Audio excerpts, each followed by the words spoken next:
لعمر السلايع. وليد سليمان كورته من عبد الله السعيد لم تكن ناجحه، يسترجعها حسام. عبد الله السعيد ممتازه الكره لجونيور جاي، التسويب والكره جول جول جول جول جول جول. فانا النيجيري، فانا النيجيري. النادي الاهلي مشاهدينا الكرام يفتتح التسجيل في برج العرب باقدام من ذهب.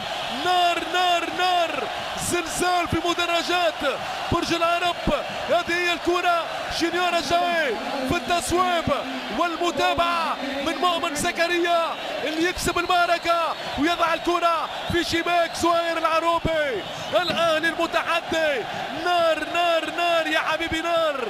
النادي الاهلي في هذا المشوار بداية كهربائية للكرة الاهلاوية باللمسة النيجيرية لجونيور جاي واليسارية لمؤمن زكريا.